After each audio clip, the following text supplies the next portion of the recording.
just comes to a place, God showed me this picture years ago where you got the world on one side telling you whatever it is, whether it be cursing you, putting you down, whatever. On the other side, you have, Jesus whispering to you, and just like it doesn't come to a point when that happens, like none of this even matters. And to an even higher degree, it's like, I know we want to hear all these things. So the beautiful thing of identity, the way I see it, the way the Lord shows me this picture, is, there's all these things we want to hear or hearing or against us, whatever. And you can get so close where I could just feel his breath. He doesn't have to say anything, but just his breath is so life-giving and so intoxicating and so whatever. Like, I don't need him to speak. I just need same with John. Like, there's a lot of words, a lot of things going on in the room. Like, I'm just going to just lay on his chest and hear his heartbeat. Like, that's the only thing. That's all I need to hear. Just his heart beating for me. Like, I'm the most content I could possibly be. And so, that's at the place the Lord wants to bring us. What I had actually written down yesterday to speak to everybody. It's like, if God tells me, like, dude, you are a strong, mighty warrior, like he tells me that, and I really believe it, you're going to see me like looking and acting a different way. You know what I mean? Like, it's like I've bought into this character. It makes me think of, there's this, I went with, I think it was Pastor Dale, someone else too, but I went to this person's house that they had stuff they wanted us to pick up to donate to the church or whatnot.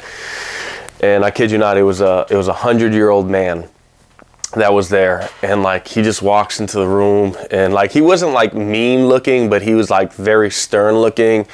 And I remember thinking like because I was told on the way that this dude's 100 years old, to the point I really had to ask him, and he was like, yeah, I'm 100 years old. Would you like to see whatever? And I'm like, no, I believe you.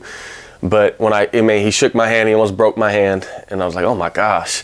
But we had to move some furniture and stuff. He was giving it up, and there was like this like mini recliner. I don't know, man. It probably weighed like 80 pounds, honestly.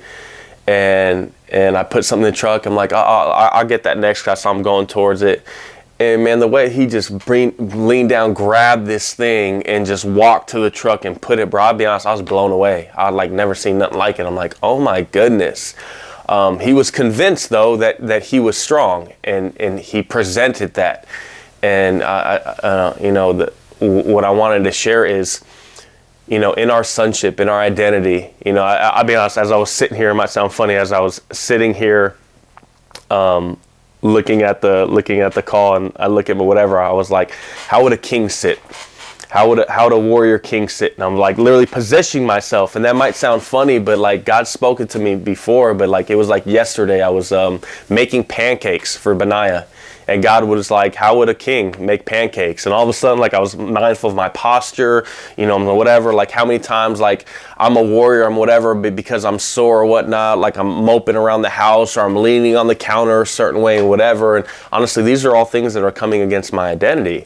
Like, if I'm convinced if this is truly who I am and who God says I am, well, then I need to act in accordance. And when we step into that, and when we're aware of like, okay, like what am I presenting? Like, because so much of my presence is my presentation.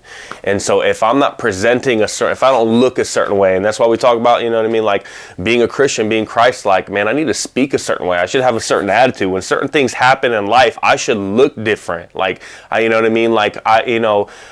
whether you're whatever trial, whatever you're going to, like there should be this substance, this consistency about like, man, this person is Christ-like. I could see that's, what would Jesus do? I could see what that person, what they're doing or what they're representing. And so that's just something God brought to my attention. And so like, if he's called me a warrior king, if he's called me a king and an heir, whatever, well, I need to walk a different way. I need to be conscious of these things. It's like an actor. Like if the dude that, in The Chosen that plays Jesus, like he's getting into character. So how would Jesus look in every moment? Where would he be? And whatever part you're trying to play or you're trying to tap into it, engulf yourself into, like you're sensitive and aware of all these things. And I know God wants us to be more aware.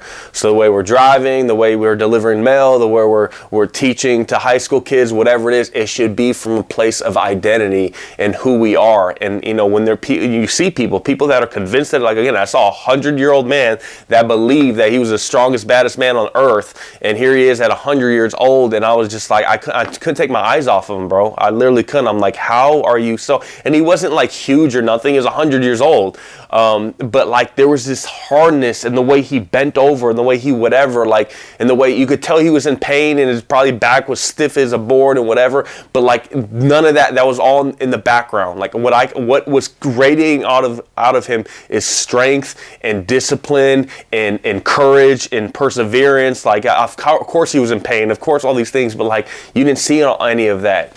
What you believe about yourself, like Myron Golden talks about, how you see yourself is how other people will see you. Like, that's the truth. And so if I'm a child of the King, if I'm, you know, an heir, if he's given me dominion in this land, if he's called me in this way, then I should be mindful of that. And that's something I want to be a lot more intentional. We all should be a lot more intentional when we're doing things, where we're cooking, whether we're cleaning, whether we're at work or doing, like, I should be sitting a different way. I should be looking a certain way. I should be presenting us something, because again, what I present is what's going to help manifest my presence. What do I want my presence to be? I want to be love and comforting. I want to give strength and courage and hope to everyone around. And so I should posture myself in that place.